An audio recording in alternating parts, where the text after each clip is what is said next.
1996 was the year when Simply Red Greatest Hits was released. This was the first Greatest Hits album. I don't think Mick was too happy about this, but obviously record companies like to cash in on their artists. It's just got the hits from the first 10 years. Holding back the years, money's too tight to mention. The Right Thing, It's Only Love, A New Flame, You've Got It. If you don't know me by now, Stars, Something Got Me Started, Thrill Me, Your Mirror, For Your Babies, So Beautiful, Angel and Fairground. So stuff comes off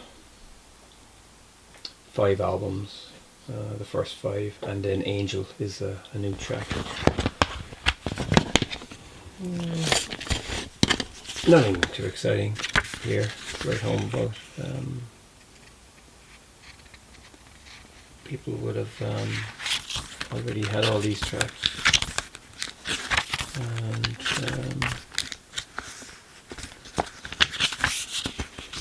there's a single version, I think, of a few of them. Angel is also a cover. Well, I never actually saw this. Simply Red Watch Collection. That is kind of cool. Yeah, I don't know which one I'd take if I had to take one. I think yeah, 5 album covers. I don't know. No comment. So yeah, that's it. That's the greatest hits.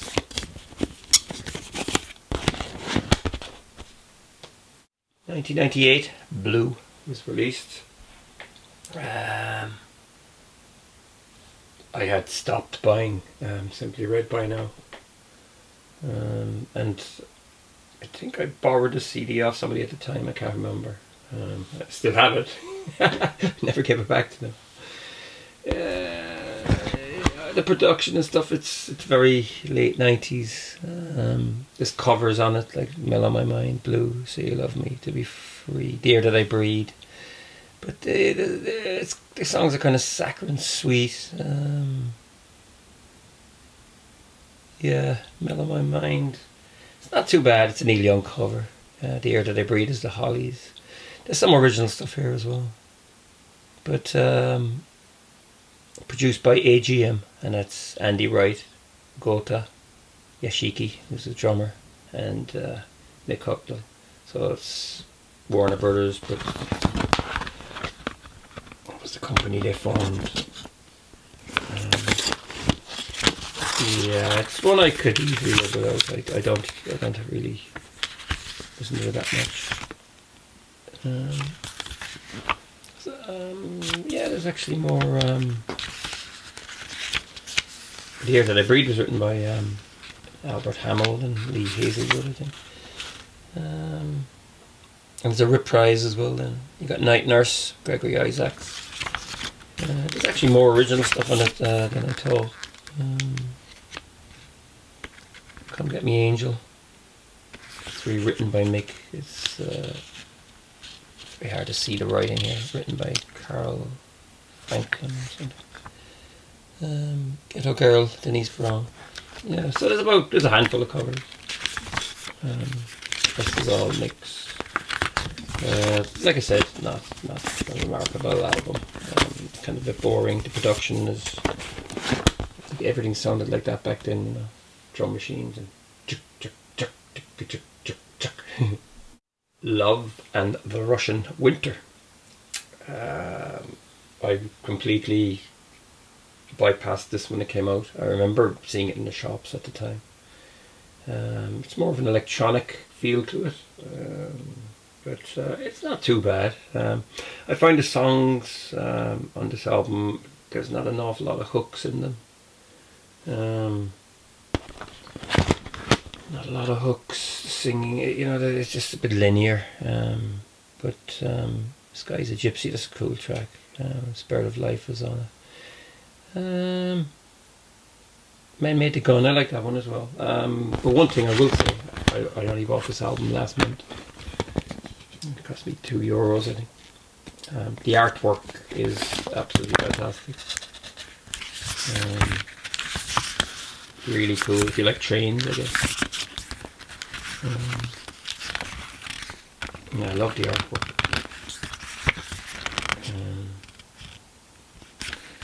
Really cool.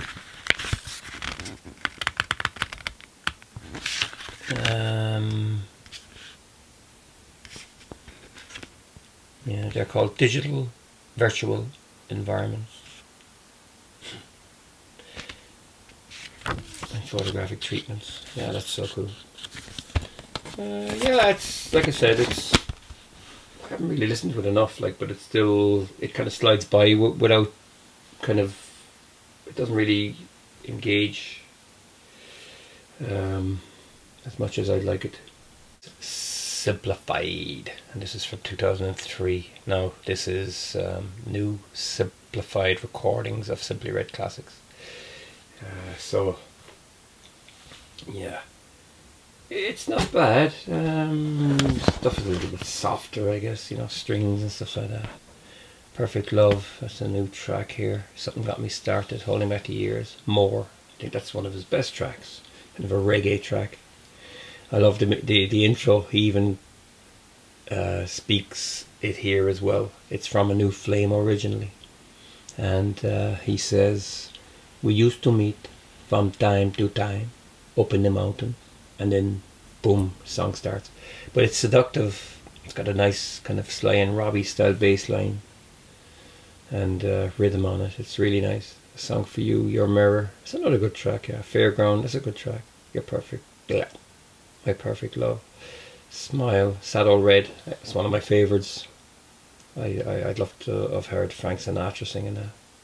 For Your Babies, Every Time We Say Goodbye. So these were recorded in 2003. He was doing a lot of live stuff at the time. I think there's another Cuban concert as well.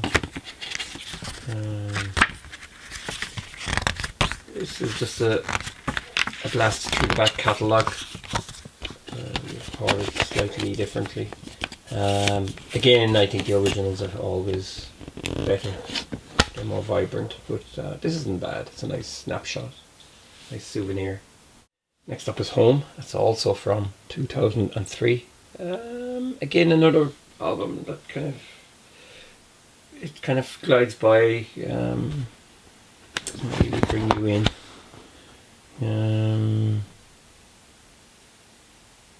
This is kind of a deluxe edition with a double pack. There's a DVD in here as well as a CD. But Dylan cover on this, Positively 4th Street, and bizarrely enough, as good as Mick Hucknall is as a vocalist, I think he's absolutely fantastic. He's one of the best singers to come out of Britain in the last 40 years. He's a really good soul singer. Fantastic voice, still sounds good today. I find that the Dylan cover is just a little bit he doesn't really sing it very well, you know. It's hard to do Dylan, even though people say Dylan can't sing. It's when other people start singing Dylan you realise how good Dylan is. Yeah. So yeah, it's a bit strange here. Red turntable, red records. Here he is with all his friends in the garden. All the credits are here. Again, most of the stuff is written by Mick. Yeah. Sunrise contains extracts from I Can't Go For That. Yeah, Hall & Oates. No Can Do. No Can Do. Yeah, Hall & Oates. Another fantastic act. Next up is Stay, and this was released in 2007. He kind of seems to like blue album covers, doesn't he? Yeah, it's not too bad. It's kind of more of a return to form, but again, it's some good songs on it. But it kind of fails to engage immediately. I think it kind of lacks hooks. That's what compared to the early stuff, it kind of lacks hooks. I love Little Englander. That's a good track. It's a bit unusual. It's got kind of bunch of school kids singing at the end. It's just a little bit. It doesn't really fit in with the kind of smooth sound that he offers up on the later albums. Quite good, kind of a stab at England. But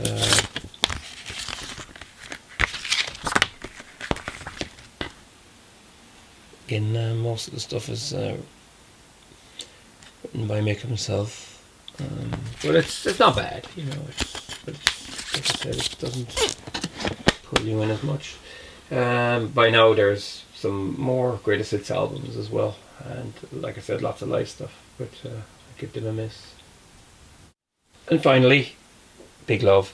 This is from 2015. This is a great album. It's definitely the best Simply Red album of the last 20 years. Like I said, I stopped buying the stuff in 1995 because life was just a little bit disappointing. A bit aimless, didn't really go anywhere. Even though Fairground is a great track. This has got lots of hooks. The songs are very catchy. I like the production. Sounds more like a band again. Quite soulful. And I only bought this last month, and I'm after listening to it a lot. And I just want to keep listening to it. It pulls you in. Shine On is great. Daydreaming. There's kind of a Philly soul, kind of a disco feel to some of the tracks, but it's great. Certainly worth investigation. Yeah, he certainly came back with this one. Artwork is usually always pictures of Mick in different settings. Looking older now, but again, voice has remained, and he's still a fantastic singer.